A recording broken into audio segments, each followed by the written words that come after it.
temperature, nature make the diamond. And second stage of temperature, nature make the carbon. Carbon ही का रूप है. हाँ, कार्बन कम उसका. Third stage of temperature, nature make the rocks, चट्टान. And third stage of temperature, nature make the round shape colour stones, जो बटैया होती है इस प्रकार से. तो हीरा कैसे बना? एक मैं पन्ना टाइगर रिजर्व में भी जाता रहा, ये नेचर कैंप, अनुभूत कैंप, स्कूलों के जाते रहे लड़के और टीचर्स. तो उनने मेरे से पूछा था कि साहब जो कितने साल हो गए हीरा को बने. मैंने कहा जब ये पृथ्वी बनी थी तभी हीरा बना था. पृथ्वी को बने 1,96,08,53,114 वर्ष हुए. वैदिक ज्योतिष गणित विज्ञान के अनुसार एक कल्प में 4,32,00,00,000 वर्ष होते हैं और सृष्टि की उत्पत्ति से लेकर उसका अस्तित्व महाप्रलय के पहले तक रहता है. जब ये पूरे हो जाते हैं 4,32,00,00,000 वर्ष, तो फिर पूरी पृथ्वी में ज्वालामुखी विस्फोट, बर्निंग सेल, गैस, इससे जो है एक गर्म लावा के रूप में पूरी पृथ्वी पिघल के बहने लगती चारों तरफ. तो जहाँ जैसे समुद्र में लहरें चलती, ऐसे इसकी गर्म लावा की पृथ्वी पिघल के सब कुछ. तो जो ऊंची ऊंची लहरें जहाँ हुई, जब टेम्परेचर डाउन हुआ तो वहाँ बन गए पहाड़ में.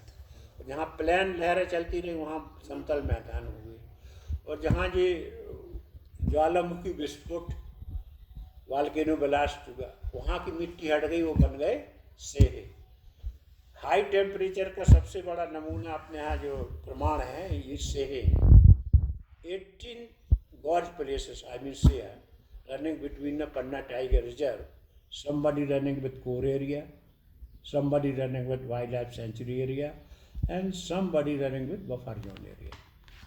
Like the कैमासन सेहा, कैमासन सेहा, कौआ सेहा, एक मिनट, कैमासन सेहा, दरेरा सेहा, धुंधुआ सेहा, मरका सेहा, ककरा सेहा, महलन सेहा, एंड कौआ सेहा, लखनपुर सेहा, एंड बृहस्पति कुंड गॉर्ज, ये भी सेहा ही है, and Pattaliya gorge, and rest many big small one. ऐसे 18 सेहे अपने यहाँ.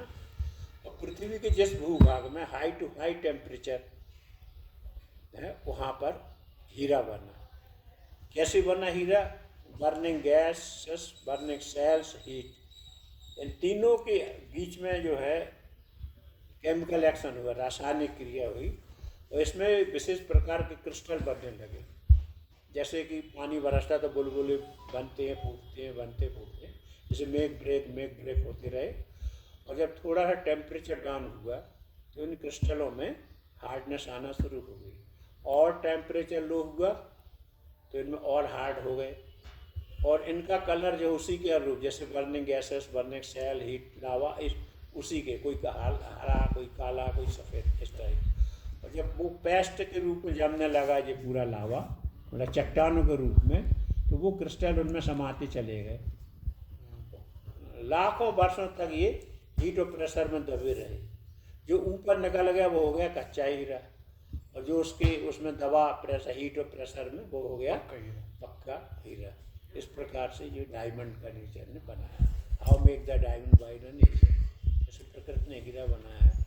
तो ये हमारे यहाँ जो अपने ज्वालामुखी विस्फोट से जो गॉर्ज बने हैं, ये हमारे हाई टू हाई टेम्परेचर के सिंबल हैं.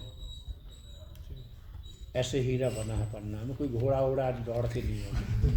नहीं, ये ठीक है, हम तो इससे एग्री करते हैं अभी. लेकिन जब वो पहाड़ों का निर्माण और समुद्रों का निर्माण, उसके बारे में अभी हम एक प्लेट टेक्टोनिक थ्योरी भी पढ़ते हैं. जी जी.